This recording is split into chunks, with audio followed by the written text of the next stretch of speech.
बच्चों, कैसे हैं आप? उम्मीद करती हूँ अच्छे ही होंगे। तो आज मैं आपको 12वीं क्लास का छठा लेसन अंतर्राष्ट्रीय संगठन के विषय में समझाऊंगी। इसमें मैं आपको विभिन्न संगठनों के साथ साथ सबसे इम्पोर्टेंट संगठन संयुक्त राष्ट्र संघ के विषय में समझाऊंगी। इसमें इसके भाग, भारत को सदस्यता क्यों मिलनी चाहिए आदि के विषय में समझाऊंगी। अगर आपको मेरी वीडियो पसंद आ रही है तो मेरे चैनल को सब्सक्राइब कीजिए, वीडियो को लाइक कीजिए और चलिए मेरी वीडियो की तरफ। तो आज हम करवाने जा रहे हैं क्लास 12वीं का चैप्टर 6 अंतर्राष्ट्रीय संगठन। अंतर्राष्ट्रीय संगठन क्या होते हैं? ये विभिन्न देशों की ऐसी संस्थाएं हैं जो उनके मध्य युद्ध की स्थिति को रोककर उनके विकास में सहयोग प्रदान करती हैं। कहने का क्या मतलब है कि विभिन्न देशों के अंदर अगर किसी मुद्दे पर विवाद हो जाए तो अंतर्राष्ट्रीय संगठन उन विवादों का जो है शांतिपूर्वक हल निकालता है। और दूसरा क्या करता है कि जो गरीब देश हैं उनके विकास में सहयोग करता है। इनका जो कार्य क्षेत्र है वो बड़ा होता है। इसमें जैसे गृह संकट है, खाद्य संकट है आदि देशों में बहुत सारी समस्याएं हैं जिनका समाधान अंतर्राष्ट्रीय संगठन के माध्यम से किया जाता है। दूसरे नंबर पे आता है इनके अत्यधिक सदस्य होते हैं। विश्व में जो है 200 से ऊपर देश हैं, उनमें से 193 देश जो हैं इसके सदस्य राष्ट्र हैं। तीसरा क्या है? विभिन्न देशों के लिए कार्य करता है। यह अपने सभी सदस्य राष्ट्रों के लिए कार्य करता है।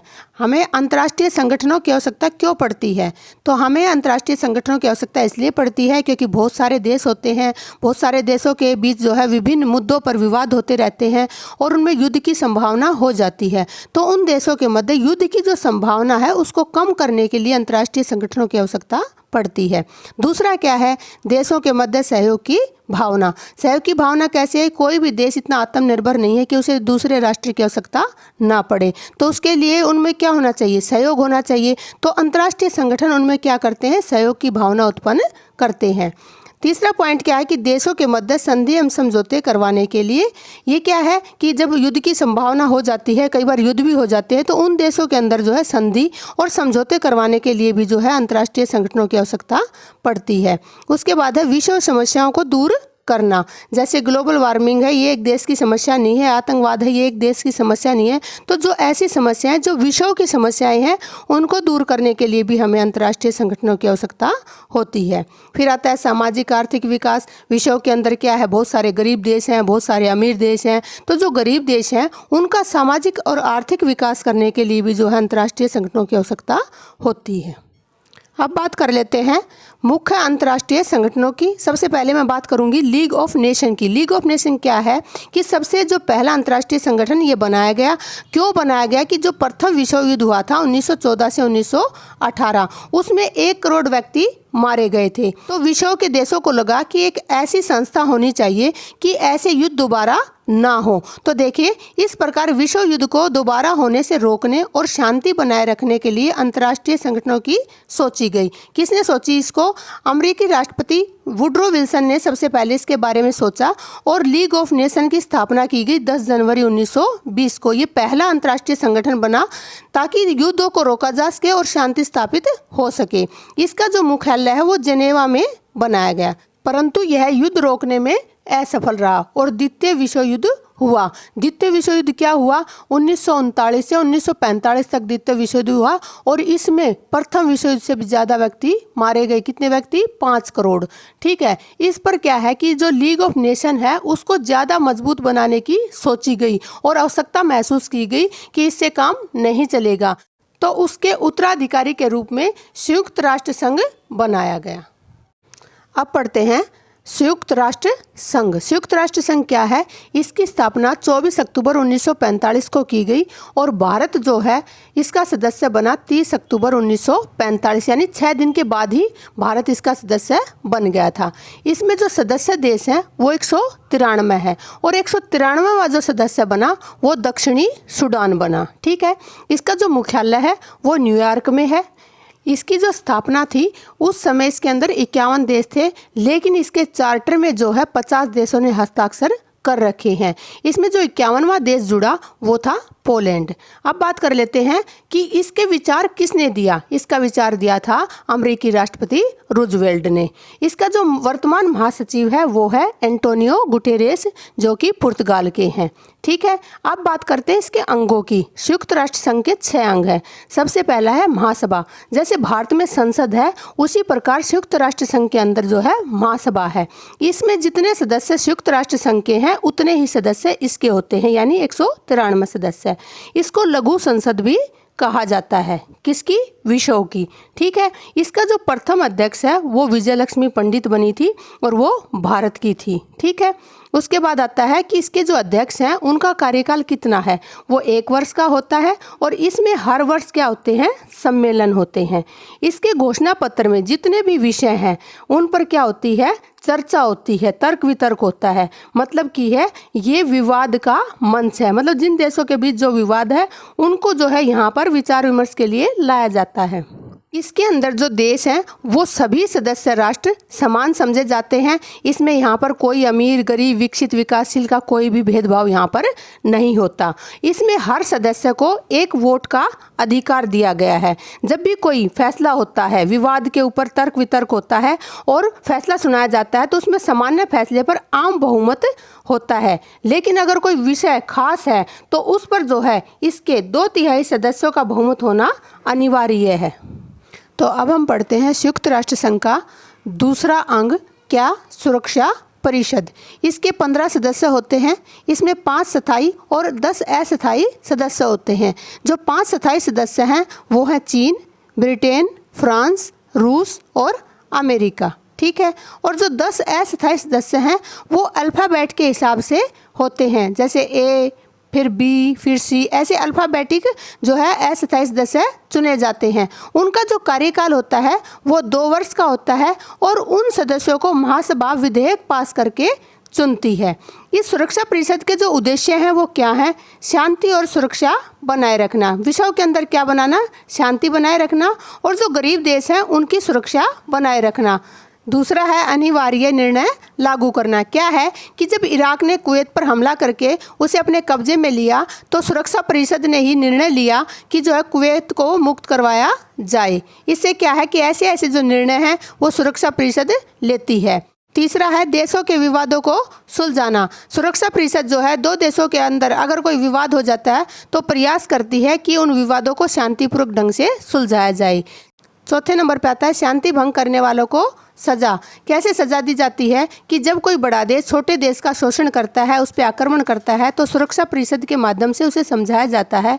लेकिन अगर वो देश नहीं समझता तो अन्य देश उसका बहिष्कार कर देते हैं। लेकिन वो देश फिर भी नहीं मानता तो सुरक्षा परिषद अपनी सेना भेजकर उस देश को सजा देती है। देखिए, अब मैं आपको एक बात बता देती हूँ कि इसमें जो है हर स्थायी सदस्यों के पास एक विशेष शक्ति है। कौन सी शक्ति? Veto power. वीटो पावर क्या होती है कि स्थायी सदस्य इसका प्रयोग करके किसी भी प्रस्ताव को रोक सकते हैं या उसको छोटा भी कर सकते हैं। कैसे? फॉर एग्जाम्पल भारत ने जो है स्थायी सदस्यता के लिए कई बार जो है आवेदन किया है, लेकिन चीन ने जो है अपनी वीटो पावर का उपयोग करके भारत को स्थायी सदस्यता से वंचित रखा हुआ है। अब पढ़ते हैं भारत और स्थायी सदस्यता। जो देश सुरक्षा परिषद के स्थायी सदस्य हैं वीटो पावर उन्हीं को मिलती है। लेकिन भारत को स्थायी सदस्य नहीं बनाया जा रहा है, उसके लिए कई तथ्य प्रस्तुत किए गए कि क्यों नहीं बनाया जा रहा। सबसे पहला तो जो है CTBT। इसके अनुसार क्या है कि कोई भी देश परमाणु परीक्षण नहीं कर सकता, लेकिन फिर भी भारत ने जो है परमाणु परीक्षण किए। कब कब किए? 18 मई 1974 को पोखरण में किया, स्माइलिंग बुद्धा कोड के नाम से किया। 11 और 13 मई 1998 को शक्ति नाम से परीक्षण किया। दूसरा जो है NPT के तहत क्या है कि विश्व में खाली 5 देश, कौन से 5 देश? जो स्थायी सदस्य हैं वही परमाणु बम रख सकते हैं। इसके बावजूद भी भारत ने परमाणु बम रखे। इसलिए क्या है कि भारत ने ना तो NPT पे सिग्नेचर की और ना ही CTBT पर सिग्नेचर की। उसका रीजन है कि CTBT मतलब क्या है कि 5 देशों के पास परमाणु हथियार हैं। भारत के एक तरफ क्या है? चीन है, एक तरफ पाकिस्तान है। दोनों ही देश जो हैं परमाणु हथियार रखे हुए हैं। अगर किसी भी देश के साथ हमला होता है तो वो परमाणु हमला कर सकते हैं। तो अपनी सुरक्षा के लिए भारत ने क्या किए? परमाणु हथियार बनाए। ठीक है, आगे है कश्मीर मुद्दा। भारत को वीटो मिलने पर भारत कश्मीर को अपने में मिला लेगा। चीन को क्या लग रहा है कि जो कश्मीर मुद्दा है, अगर भारत को स्थायी सदस्यता मिल जाती है, वीटो पावर मिल जाती है, तो भारत जो है कश्मीर को अपने में मिला लेगा। उससे आगे है संयुक्त राष्ट्र संघ में भारत बजट का 1% पैसा देता है। एक ये भी रीजन बताया गया कि भारत जो है खाली 1% मदद करता है, ठीक है, और ये काफ़ी नहीं है। उसके बाद आते हैं कि भारत को क्यों स्थायी सदस्यता मिलनी चाहिए, उसके सकारात्मक तथ्य। अब है इसका सकारात्मक तथ्य लोकतंत्र। लोकतंत्र क्या है कि जो संयुक्त राष्ट्र संघ है वो लोकतंत्र पर काम करता है, और भारत जो है इसका सबसे बड़ा उदाहरण है कि यह एक लोकतांत्रिक देश है। ये जब से आज़ाद हुआ है तब से जो है लोकतंत्र पर चलता है। उसके बाद है संस्थापक देश। भारत ने 6 दिन बाद ही यूएनओ का सदस्य राष्ट्र बना। मतलब क्या है कि 24 अक्टूबर 1945 को जो है संयुक्त राष्ट्र संघ बना, उसके 6 दिन बाद ही 30 अक्टूबर को जो है भारत ने भी इसकी सदस्यता ग्रहण कर ली। उसके बाद है आतंक विरोधी। भारत ने क्या है कि कभी भी आतंकवाद का साथ नहीं दिया, उसने हमेशा ही आतंकवाद का क्या किया है, विरोध किया है, तो जो है ये स्थायी सदस्य बनने के लायक है। उसके बाद है विश्व व्यापार संगठन। भारत ने हमेशा ही जो है पोलियो, मलेरिया आदि की दवाइयाँ यूएनओ को फ्री में दी हैं। उसके बाद है सैनिक सहायता। भारत ने जो है संयुक्त राष्ट्र संघ को आतंकवाद या फिर शांति या फिर लोकतंत्र स्थापित करने के लिए जहाँ भी सेना की आवश्यकता पड़ी वहाँ पर भारत ने सबसे ज़्यादा सैनिक सहायता भेजी है। इसके बाद है तीसरा अंग आर्थिक एवं सामाजिक परिषद। इसकी स्थापना 1945 को हुई है। इसके जो सदस्य राष्ट्र हैं वो 54 हैं। इसकी जो बैठक है वो वर्ष में 2 बार होती है। पहली बैठक जुलाई में होती है और ये जनेवा में होती है। दूसरी बैठक अप्रैल के महीने में न्यूयॉर्क में होती है। इसके जो उद्देश्य हैं वो क्या हैं कि विश्व में जो है सभी को समान लेके चलना, विश्व में आर्थिक, सामाजिक, शैक्षणिक और सांस्कृतिक विकास के स्तर को बढ़ाना, मतलब ऊंचा करना। फॉर एग्जाम्पल ILO ये क्या है, इंटरनेशनल लेबर ऑर्गेनाइजेशन। ये विश्व के अंदर मजदूरों की क्या स्थिति है वो उसके बारे में पता करती है। दूसरी है FAO food and agriculture organization. ये देश के अंदर खाद्य स्थिति का पता लगाती है। अगर कोई देश है वो बहुत गरीब है, उसके पास खाने को नहीं है, तो ये संस्था वहाँ पर खाना भेजती है। ऐसे ही जो है यूनिसेफ है, यूनेस्को है, ये भी इस कार्य में मदद करती है। यूनिसेफ क्या है, बच्चों के लिए है। यूनेस्को क्या है, सांस्कृतिक और शिक्षा पर जोर देती है। अब पढ़ते हैं संयुक्त राष्ट्र संघ का जो चौथा अंग है वो है अंतर्राष्ट्रीय न्यायालय। इसका जो मुख्यालय है वो हेग में है, जो कि नीदरलैंड में है। अंतर्राष्ट्रीय जो न्यायालय है इसमें 15 न्यायाधीश होते हैं जिनका कार्यकाल 9 वर्ष का होता है। हर 3 साल के बाद 5 न्यायाधीशों को चुना जाता है। सभी फैसले जो हैं इसके अंदर वो बहुमत से लिए जाते हैं। अब 5वां अंग आता है सचिवालय। यूएनओ के प्रशासनिक कार्य जहाँ होते हैं वह सचिवालय होता है। मतलब जो भी नौकरशाही के कार्य हैं वो सचिवालय के अंदर होते हैं। यह सभी अंगों की जानकारी रखता है। जितने भी इसके 5 अंग हैं उन सभी की जानकारी जो है सचिवालय रखता है और उनका लेखा जोखा भी अपने पास रखता है। यूएनओ के जो कर्मचारी हैं उनके समूह जहाँ काम करते हैं वो क्या है, सचिवालय। इनके जो महासचिव हैं वो 5 साल के लिए चुने जाते हैं। अब आती है न्यास परिषद। दूसरे विश्व युद्ध में पराजित देशों की देखरेख के लिए बनाया गया। क्या बनाया गया, न्यास परिषद। अब ये टोटली ख़त्म सी हो चुकी है। इसमें जो है 11 देशों को रखा गया था इन देशों की देखरेख के लिए। 1996 में इसका काम समाप्त हो गया, परंतु यह अब भी है। मतलब इसका काम समाप्त हो गया लेकिन इसे पूर्ण रूप से ख़त्म नहीं किया गया है, यह अब भी है। विश्व बैंक है, ये एक अंतर्राष्ट्रीय संगठन है। इसके जो सदस्य हैं वो 189 हैं। इसकी जो स्थापना की गई वो 1945 में की गई थी और इसका जो मुख्यालय है वो वाशिंगटन DC के अंदर है।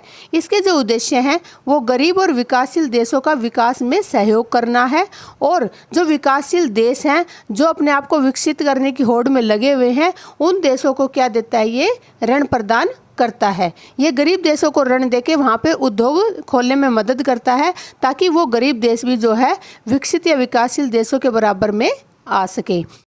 अब आता है अंतर्राष्ट्रीय मुद्रा कोष। इसकी स्थापना जो है 1945 में हुई थी।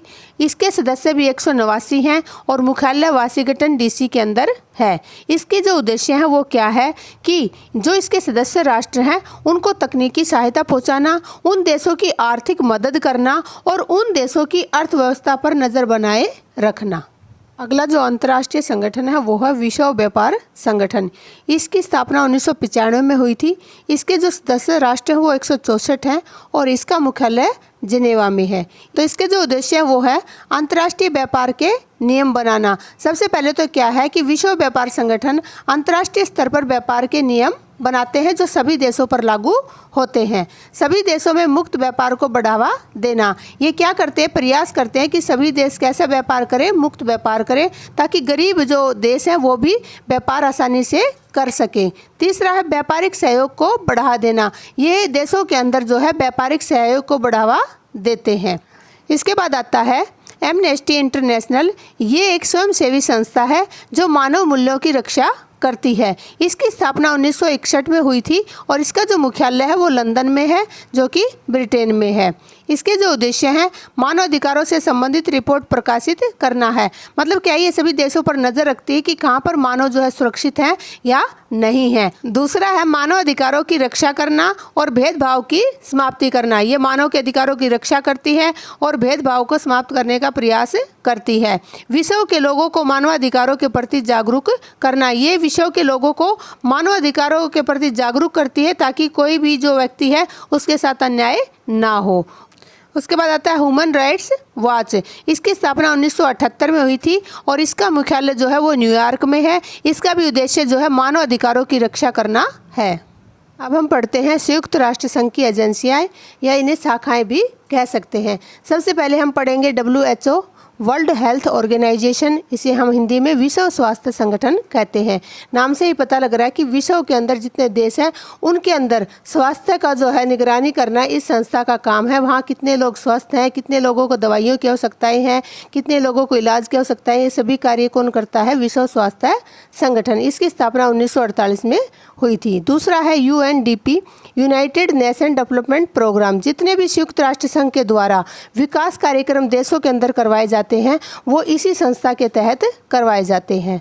अगला है UNHRC यानी United nation human rights commission. Human rights मतलब मानव अधिकार। जो मानव के अधिकारों की जहाँ जहाँ बात होती है वो इस संस्था के माध्यम से की जाती है। अगर कहीं किसी देश में मानव के ऊपर अत्याचार होते हैं तो यहाँ जो है उसकी सुनवाई होती है। उसके बाद है UNHCR United Nations high commission refugees. Refugees क्या होता है, शरणार्थी। यानी जो भी शरणार्थी एक देश से दूसरे देश में जाते हैं उनका इलाज करवाना, उनको शरण देना, उनको स्थान देना इस एजेंसी का कार्य होता है।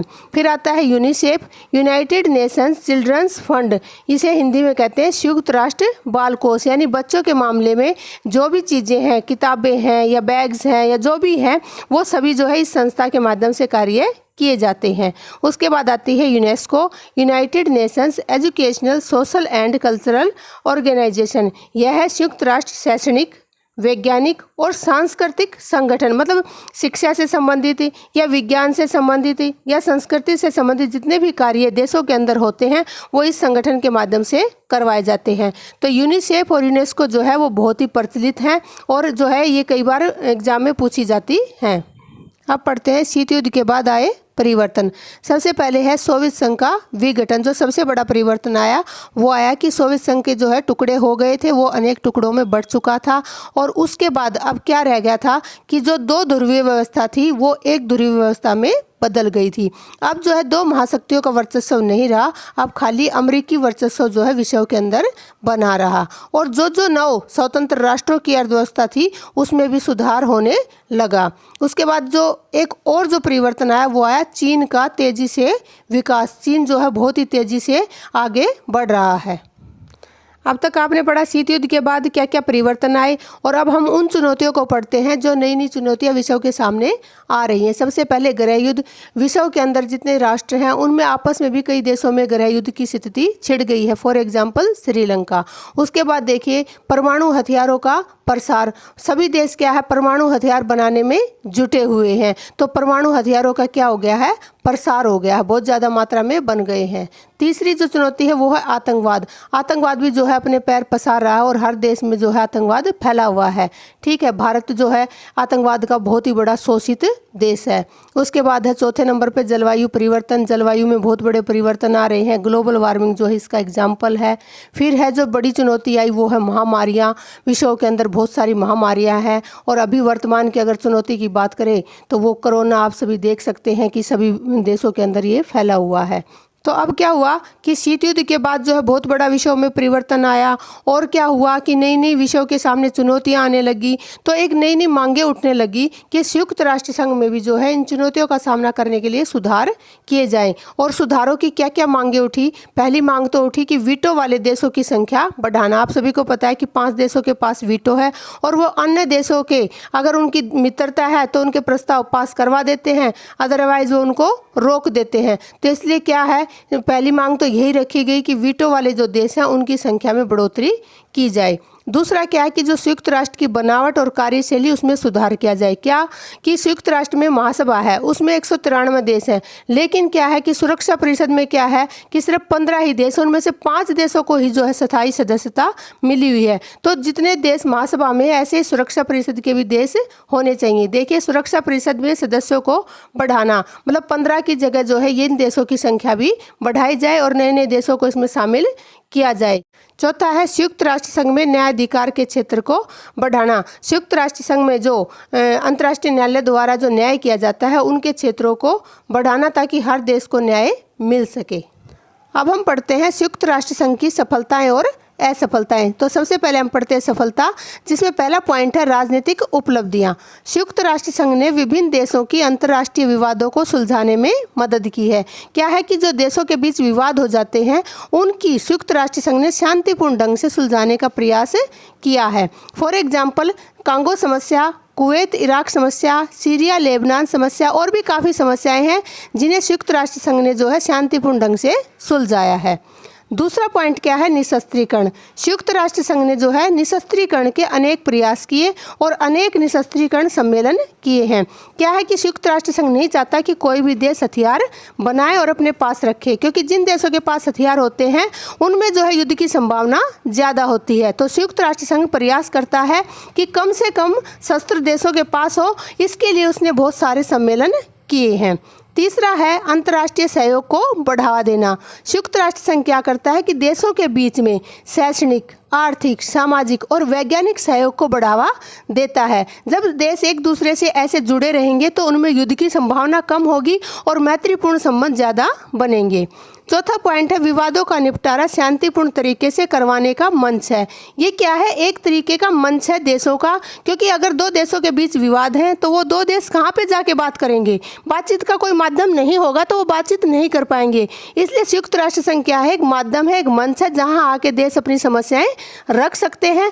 पांचवा पॉइंट है अंतरिक्ष का प्रयोग जनहित में करना। एक क्या है कि संयुक्त राष्ट्र संघ की जो है एक चीज़ उन्होंने लागू की है कि अंतरिक्ष का जो प्रयोग किया जाएगा वो सिर्फ जनहित के कामों में, जन कल्याण के कामों में किया जाएगा। अब पढ़ते हैं संयुक्त राष्ट्र संघ की असफलताएं। सबसे पहला कारण क्या है कि संयुक्त राष्ट्र संघ युद्धों को रोकने में असफल रहा। सबसे बड़ी असफलता तो यही रहा क्योंकि संयुक्त राष्ट्र संघ का निर्माण ही इसलिए किया गया था कि विश्व के अंदर जो है युद्ध ना हो। पहले ही जो पूरा विश्व प्रथम विश्व युद्ध और द्वितीय विश्व युद्ध को झेल चुका था और उसमें काफ़ी हानि वो उठा चुके थे, तो इसमें जो है संयुक्त राष्ट्र संघ भी असफल रहा। दूसरा है विवादों को सुलझाने में असक्षम रहा। दूसरा क्या है कि संयुक्त राष्ट्र संघ का जो निर्माण किया था वो यही किया था कि विवादों को शांतिपूर्ण ढंग से सुलझा सके, लेकिन ये जो है इसमें भी असक्षम रहा। कैसे, मान लो भारत पाकिस्तान का ही है, कश्मीर मुद्दा है, आज तक जो है वो संयुक्त राष्ट्र संघ से सुलझ नहीं पाया है। तीसरा पॉइंट है कि दक्षिण अफ्रीका की रंग भेद की नीति के विषय में कारगर ना होना। तीसरा जो है दक्षिण अफ्रीका में कौन सी नीति है, रंग भेद की नीति है, लेकिन संयुक्त राष्ट्र संघ जो है वहाँ भी सफल नहीं हो पाया और ये नीति अब भी वहाँ पर है। फिर है महाशक्तियों की मनमानी रोकने में असफल। जो संयुक्त राष्ट्र संघ है वो सभी देशों को समानता नहीं दिलवा पाया। छोटे देशों के ऊपर अब भी जो है महाशक्तियां मनमानी करती हैं और जब भी कोई फैसला होता है तो वो अपने तरीके से उसका निवारण करती है। खासतौर पर अगर अमेरिका की कहें तो अमेरिका जो है व्यापार के नियमों में या युद्धों में या शांति में हर तरीके से जो है वो मनमानी करता है। पांचवा है निशस्त्रीकरण में सीमित सफलता। इसमें क्या है कि संयुक्त राष्ट्र संघ पूर्ण रूप से जो है हथियारों को बंद नहीं कर पाया है। बहुत सारे देशों ने तो CTBT और NPT पे भी सिग्नेचर नहीं किए हैं, तो इसमें भी यह असफल रहा है। छठा है मानवाधिकार की पूर्ण सुरक्षा में असक्षम। जो मानवों के अधिकार हैं उसमें भी जो है ये उनकी पूर्ण रूप से सुरक्षा नहीं कर पाया है, उसमें भी जो यह असफल हुआ है। अब पढ़ते हैं एक ध्रुवीय विषयों में संयुक्त राष्ट्र संघ। एक ध्रुवीय कैसे हुआ कि पहले क्या था कि सोवियत संघ और अमेरिका जो है दो महाशक्तियां थी। उसके बाद सोवियत संघ का विघटन हो गया और विश्व के अंदर जो है एक ही शक्ति का वर्चस्व रह गया। कौन सी का? अमेरिकी वर्चस्व। दूसरा पॉइंट क्या है कि अमेरिका का UNO में प्रभाव। अब क्या हुआ कि जब एक ही पावर रह गई तो उसका प्रभाव जो है संयुक्त राष्ट्र संघ में भी देखने को मिला, क्योंकि सबसे बड़ी विश्व के अंदर महाशक्ति थी और ये UNO के जो भी काम थे उनमें अपना प्रभाव डालती थी और अमेरिका की बात का वजन भी होता था, उसकी बात को माना भी जाता था। तीसरा क्या है, अमेरिकी सैन्य एवं आर्थिक शक्तियों के कारण UNO की अनदेखी करता है। क्या है कि अमेरिका के पास क्या है कि सैन्य शक्ति बहुत ज़्यादा है और साथ साथ जो है उसकी वित्तीय जो बजट है, आर्थिक जो शक्ति है वो बहुत ज़्यादा है, इसलिए वो क्या करता है UNO की अनदेखी करता है। मतलब अगर UNO नहीं चाहता किसी मुद्दे को लेकिन अमेरिका वो करना चाहता है तो अमेरिका वो कार्य करता है। ठीक है। उसके बाद है अमेरिका का अत्यधिक योगदान। एक जो UNO के अंदर संयुक्त राष्ट्र संघ के अंदर जो बजट आता है उसमें अमेरिका जो है सबसे ज़्यादा बजट देता है, तो ज़्यादा योगदान करता है पैसे का, इसलिए जो है अमेरिका अपनी मनमानी करता है। UNO के अत्यधिक कर्मचारी अमेरिकी। और सबसे बड़ी बात क्या है कि जो संयुक्त राष्ट्र संघ के अंदर जो है कर्मचारी वो अत्यधिक कहाँ के हैं? अमेरिका के हैं। ठीक है। छठा है महासचिव के चुनाव में अमेरिकी प्रभाव। जब महासचिव का चुनाव होता है तो अमेरिकी प्रभाव उसमें स्पष्ट देखने को मिलता है। सातवां है वीटो पावर। वीटो पावर का क्या मतलब है? निर्णयों पर नियंत्रण। यानी अमेरिका के पास वीटो पावर है, वो जो निर्णय लेना चाहता है वो ले सकता है। अगर उसे वो निर्णय नहीं लेने हैं तो वो वीटो पावर का प्रयोग करके उस निर्णय को रोक सकता है। आठवां पॉइंट है UNO अमेरिकी भूमि पर। UNO जो है वो अमेरिकी भूमि पर स्थित है, इसलिए भी अमेरिका का प्रभाव उसमें स्पष्ट दिखाई देता है। थैंक यू मेरी वीडियो देखने के लिए। अगर आपको मेरी वीडियो पसंद आ रही है तो चैनल को सब्सक्राइब कीजिए, वीडियो को लाइक कीजिए, बने रहिए मेरे चैनल के साथ। मिलती हूँ अगली वीडियो में। Bye bye, take care.